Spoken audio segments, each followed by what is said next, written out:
চলুন আজ আমরা এমন একটা বিষয় নিয়ে কথা বলি যা একটু অন্যরকম। ভাবুন তো, একটা বই যা লেখা হয়েছে প্রায় ১৪০০ বছর আগে, আর তাতে কিনা এমন কিছু কথা বলা আছে যা মিলে যাচ্ছে আজকের আধুনিক বিজ্ঞানের সাথে। হ্যাঁ, আজ আমরা কোরআনের ঠিক এমনই একটি আয়াতকে বিজ্ঞানের চোখে দেখব।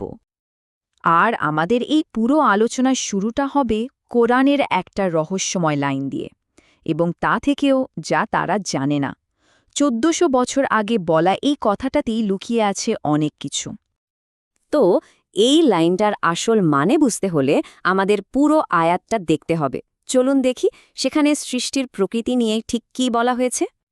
আয়াতটা বলছে, পবিত্র ও মহান সেই সত্তা যিনি সবকিছুকে জোড়ায় জোড়ায় সৃষ্টি করেছেন, জমিন যা উৎপন্ন করে তা থেকে, তাদের নিজেদের মধ্য থেকে, এবং তা থেকেও যা তারা জানে না। মানে গাছপালা থেকে শুরু করে মানুষ, এমনকি এমন অনেক কিছু যা আমাদের ধারণারও বাইরে, সব কিছুই নাকি জোড়ায় জোড়ায় তৈরি। ব্যাপারটা কিন্তু বেশ গভীর, তাই না? এখানে একটা খুব গুরুত্বপূর্ণ আরবি শব্দ ব্যবহার করা হয়েছে, আজওয়াজ। এর মানে হলো জোড়া বা সঙ্গী। মানে শুধু জোড়া নয়, বরং এমন জোড়া যা একে অপরের পরিপূরক, কিংবা বলা যায় একে অপরের বিপরীত। আচ্ছা, তো আয়াতটা তো নাজিল হলো, কিন্তু বহু শতাব্দী ধরে মানুষের মানে কি বুঝেছিল? স্বাভাবিকভাবেই তারা ততটুকুই বুঝেছিল যতটুকু তারা নিজেদের চোখে দেখতে পেত। আয়াতটা কিন্তু খুব সুন্দর করে সৃষ্টিকে ৩টে ক্যাটেগরিতে ভাগ করেছে। প্রথমটা হলো যা মাটি থেকে জন্মায়, মানে গাছপালা। দ্বিতীয়টা হলো মানুষ নিজেই। আর তৃতীয়টা, সবচেয়ে রহস্যময়, তা হলো যা তারা জানে না, মানে অজানা জগৎ।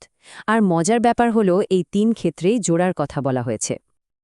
তো সেই সময়ে মানুষজন জোড়া বলতে খুব সহজ সরল একটা জিনিসই বুঝত, যেমন মানুষ বা পশু পাখির মধ্যে নারী পুরুষের বিভেদ, বা কিছু গাছের ক্ষেত্রেও যে এমনটা দেখা যায় সেটাই।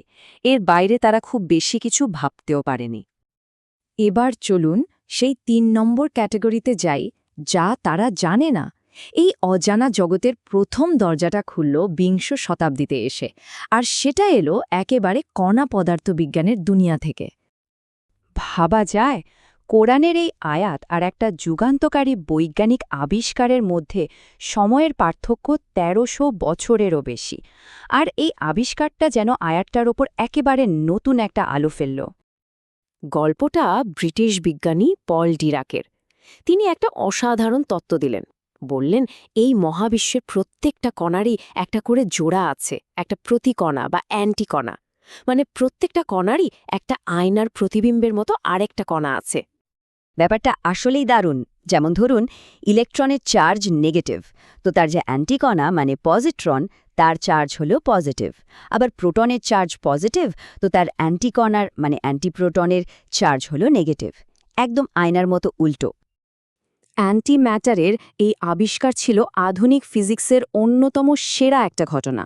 আর তখন প্রশ্নটা এলো, কোরআনে যে বলা হয়েছিল যা তারা জানে না, এমন জোড়ার কথা, এই উপপারমাণবিক জোড়া কি তারই একটা উদাহরণ? বিষয়টা কিন্তু ভাবায়, তাই না? আচ্ছা, পদার্থবিজ্ঞানের জগৎ থেকে এবার চলুন চলে যাই একেবারে জীবনের মূল কেন্দ্রে, মানে জীববিজ্ঞানে। কারণ এখানেও একটা লুকানো জোড়া আমাদের জন্য অপেক্ষা করছিল। আমাদের শরীরের প্রত্যেকটা কোষের ভেতরে আছে জীবনের নীল নকশা, ডিএনএ। আর যখন এর গঠন আবিষ্কার হলো, দেখা গেল এটাও আসলে একটা জোড়া, একটা প্যাঁচানো সিঁড়ির মতো, যার দুটো দিক একে অপরের পরিপূরক। এই যে জীবনের কোড, এটা কিন্তু খুব সুনির্দিষ্ট নিয়ম মেনে চলে। এখানেও জোড়া বাঁধা। যেমন অ্যাডেনিন বা এ সবসময় জোড়া বাঁধে থাইমিনের মানে টি এর সাথে, আর গুয়ানিন বা জি সবসময় জোড়া বাঁধে সাইটোসিনের মানে সি এর সাথে। এই জোড়াবা কিন্তু কখনো ভাঙে না। তো আমরা দুটো অসাধারণ বৈজ্ঞানিক আবিষ্কার দেখলাম। একটা হলো অ্যান্টিম্যাটার, আরেকটা ডিএনএর বেস পেয়ারিং। এখন প্রশ্ন হলো, এই আধুনিক আবিষ্কারগুলোর সাথে সেই ১৪০০ বছর আগের আয়াতের সম্পর্কটা ঠিক কোথায়? দেখুন, অ্যান্টিম্যাটার এবং ডিএনএর এই জোড়া, এই দুটোই কিন্তু সেই সময়ের মানুষের কাছে ছিল পুরোপুরি অজানা। তাই এগুলোকে কোরআনের সেই যা তারা জানে না অংশের একেবারে নিখুঁত উদাহরণ হিসেবে দেখা যেতেই পারে।